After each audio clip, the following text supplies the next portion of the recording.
now. Seems like he's walking pretty well and everything. What's his progress? He lots of progress. He skated today for the first time. That's the great news. Still no news on a timetable from this point. It's his first time skating, and he's had a long stretch of inactivity within the joint and area of injury. Is he going with friends to do his work with you guys? No, he'll stay back here to do work.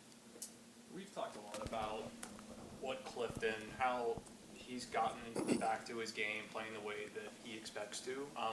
But off the ice, what does he bring to the group? I mean, he learned a lot in Boston. He brings a lot of experience. He's won before. What have those intangibles sort of done for the rest of the team, you think? Well, he has a presence, and he has a personality. I think you saw that, and many people saw that even in his father has a personality. But knowing him as a young kid, as a teenager, there's lots of things he brought to that team that I was with. It was a very accomplished team, lots of guys in the NHL off of it, that he's starting to bring here as he gets more comfortable here with this group. But yes, he has lots of experience in the league in hindsight, and some different successes within the league, also different failures within the league. He's been on some situations that were disappointing as well, and all of those are experience. And as he's gotten more and more comfortable here, you see him contributing more and more. When Jordan plays like he did yesterday and like he has for the last couple of weeks, what does that do for your team? He's a leader. If there was a camera on the bench, you could watch it. He's very vocal. He's up and down the bench, even on a TV timeout, talking to the defensemen as a group, talking to the forwards as a group, and sharing his insight. Very, very intelligent player. When it comes to situations and power play, penalty kill, time of period, score on the clock, very aware and has a maturity. He's in that age bracket of 27 to 30 where you've had so many games, and you have life maturity with hockey maturity, and again in the prime of your career as an athlete. So a lot to offer, and he does offer it. One of the things you were thinking when you put him with kind of a young player, Peyton Krebs, and a very young player with Benson?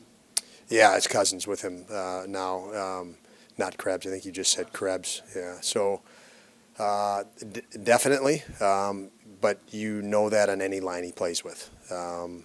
He's going to bring what he brings with any line, and he has attributes that that others don't. So whoever you put him with, they're going to benefit to having those attributes. And in this case,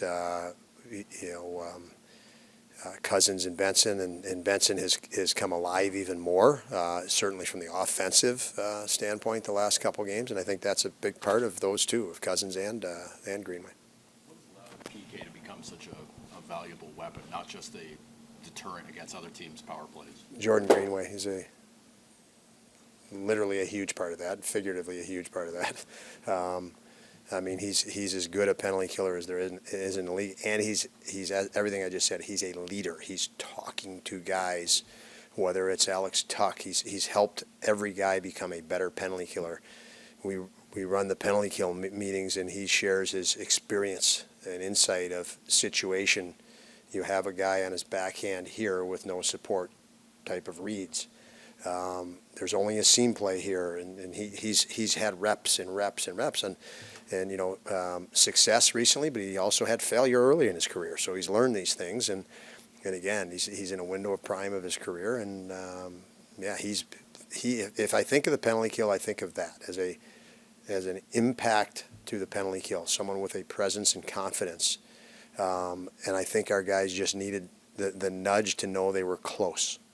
And then somebody giving them the confidence to reassure them that we are close. I can physically show you how to do this. As a coach, you can't hop on the ice and show anybody.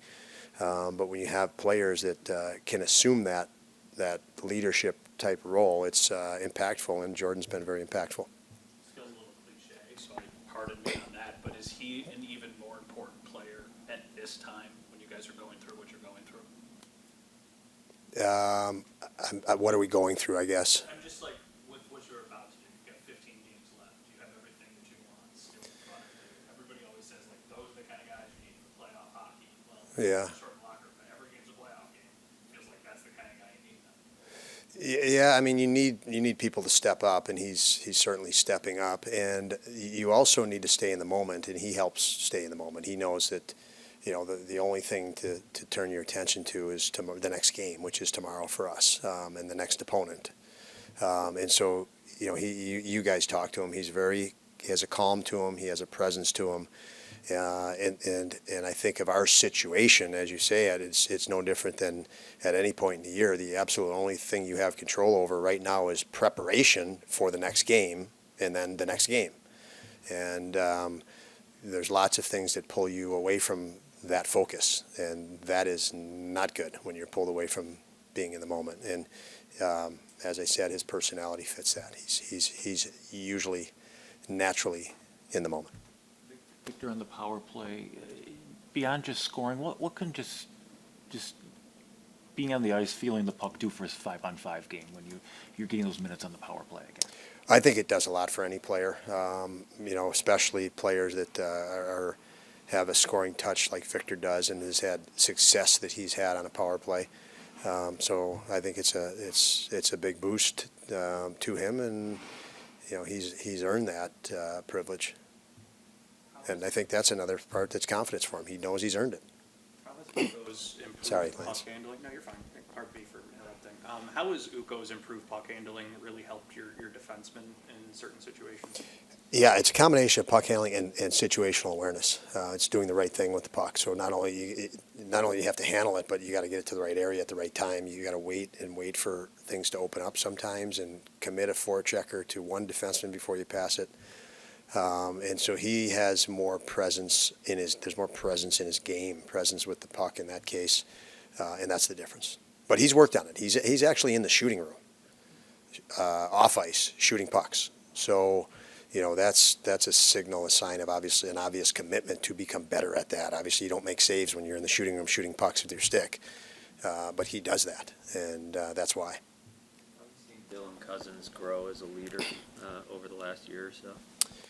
I think he's learned, he's evolved, I shouldn't say learned, he's evolved into knowing how to take action to be a leader. The action rather than, he's had the appetite and hunger, and now you see him, if it's the penalty kill, taking charge, forcing plays. Last night, he read a situation where the offensive power play lineup for the Islanders gave him an opportunity to take a shot off the drop of the puck to clear the zone. And he's reading those situations. So, as he's getting more comfortable with even situations and situational awareness in the league, he's able to become more of a leader because he's less taxed by learning. So just natural maturity. He's always had leadership ability. Now he has to worry less about some of the other stuff, and he can share his learning with other guys and apply things better and faster because he's more experienced, or gaining experience, I should say. In a situation like tomorrow where, Detroit's lost 7 in a row, you played them on Tuesday, how important is it for you to sort of mimic what you did on Tuesday and sort of jump on them early and try to put them behind the 8 ball? Yeah, I mean, that would be great, but if that's not the case, it's a 60-minute game. I don't think you're going to control momentum for 60 minutes in any game, but it's minimizing, your down times. It's limiting when you're in a rut or you have to kill a penalty or momentum swings against you. And I think that's the key. You've got to continue to do that and manage it the right way in different swings of the game. So the hope is you come out and you have a great start. But if you don't, you don't. It's still 60 minutes and stay on it. And it's all the game the other day was great. We needed the win. We got the win, but the slate is pretty clean. It's always 0-0 when you start the game, and there's different energy levels and environments and atmospheres. So we've just got to make sure we prepare our best for that. With the Cousins line in particular, you've now played them primarily against the Patrick Kane and Brinkett line, and then last night against Bo Horvat's line. How does it feel knowing that they can not only neutralize top talent on the other team, but they're actually applying the pressure and making them play in their own defensive zone? That's significant. That's a double plus right there, to limit the opposition and then be able to maybe hem them in the zone or create offense against them. And again, I think Zach Benson has been incredible without the puck. His positioning, his awareness, even the empty net goal last night. He left the zone at the right time, went to the right spot to put the game away with 4 minutes left. Just intuitive. And you combine that with the experience of Greenway and the communication that goes back and forth, and the commitment of Cousins. He's a fierce competitor, and he hates to lose even in the defensive zone. So it's a great combination for those reasons and many more. But if you're asking me as a coach how much you like it, you absolutely love it that you can play a line like that against a top line. And the hope is they continue to do what they've been doing, which has been very, very nice.